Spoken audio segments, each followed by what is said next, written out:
পরকীয়া প্রেমে জড়িয়েছেন ক্রিকেট দলের অলরাউন্ডার সাকিব আল হাসান। আর সেই প্রেমিকার সাথে ভাড়া করা হোটেলে টানা 4 দিন কাটিয়েছেন। কি অবাক হচ্ছেন? অবাক হলেও এমন খবর ছড়িয়ে পড়েছে সামাজিক যোগাযোগ মাধ্যমে।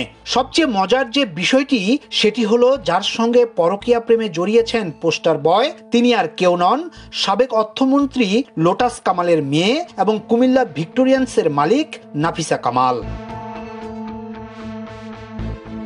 গুঞ্জনের সূত্রপাত গেল বুধবার রাতে হঠাৎ করে সোশ্যাল মিডিয়ায় ছড়িয়ে পড়া সাকিব নাফিসার একটি ভিডিও ঘিরে, যেখানে দেখা যায় দুবাইয়ের একটি 5 তারকা হোটেলে নাফিসার সঙ্গে একান্তে সময় কাটাচ্ছেন সাকিব। মুহূর্তেই সেই ভিডিও নেট দুনিয়ায় ছড়িয়ে পড়ে।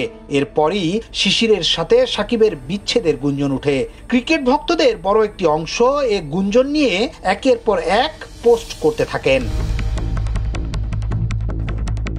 ভিডিওটির বিষয়ে দুবাইয়ে থাকা এক প্রবাসী তিনি এক পোস্টে জানান, তিনি যে হোটেলে কাজ করেন সেখানে সাকিবকে দেখতে পান। প্রথমে তিনি নাফিসা কামালের উপস্থিতি খেয়াল করেননি, কিন্তু যখন বুঝতে পারেন সাকিবের সঙ্গে নাফিসাও আছেন, তখন ছবি তোলার চেষ্টা করেন। বিষয়টি টের পেয়ে অনেক রাগ দেখান সাকিব। এক পর্যায়ে মোবাইল ছিনিয়ে নিয়ে সব ছবি ডিলিট করে দেন। পরে তিনি ছবিগুলো ফের রিস্টোর করেন। এরপর হোটেলের এন্ট্রি লক চেক করে তিনি দেখতে পান 4 দিনের জন্য সাকিব নাফিসা একই রুম বুকিং দিয়েছেন। এমনকি হোটেলের সিসিটিভি ফুটেজ থেকে সাকিব নাফিসার একান্তে সময় কাটানোর কিছু ছবি নিজের কাছে রেখে দেন।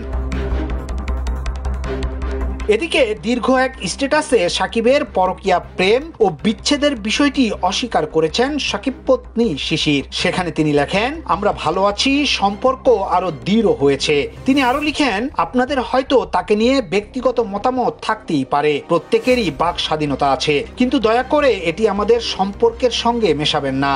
সে একজন অসাধারণ স্বামী এবং বাবা। ইয়াসিন আলী, সোনালী নিউজ, ঢাকা।